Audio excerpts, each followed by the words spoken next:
In-depth coverage of the top stories and breaking news when it happens. News Radio 1080 KRLD.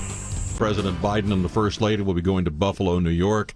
10 dead in what's being called domestic terrorism there, driven by white supremacist ideology. And that brings up the question, can anything be done about domestic terrorism? Dr. Alex Del Carmen joins us live on the KRLD Newsline. He's professor of criminology at Tarleton State University. Professor, thanks for the time. What can be done? Let me word it that way.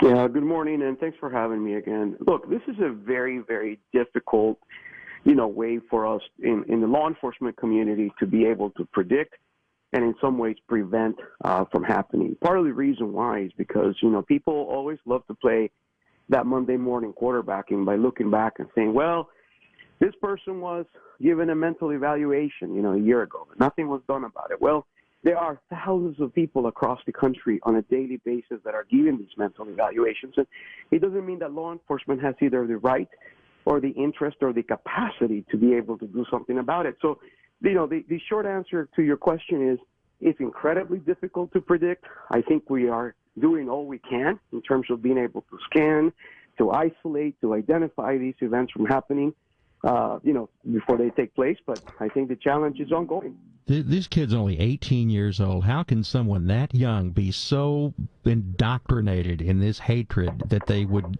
do something like this? Do we just point the finger at social media?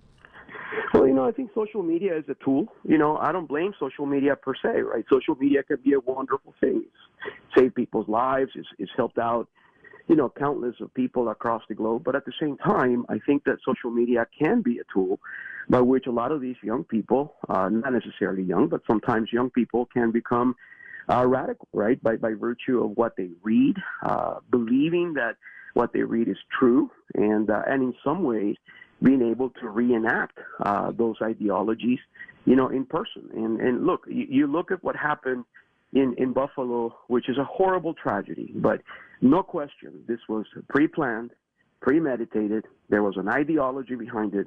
This young man live streamed it, from what I understand, in a medium that allows for other gamers to be able to see it live.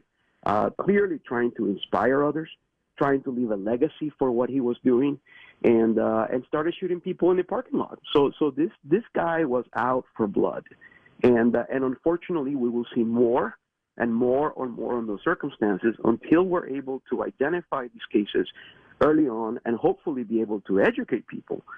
This is largely based on ignorance, right? So be able to educate them so that they can be prevented. Dr. Del Carmen, thank you. As always, Dr. Alex Del Carmen, professor of criminology at Tarleton State University, joining us on the KRLD Newsline.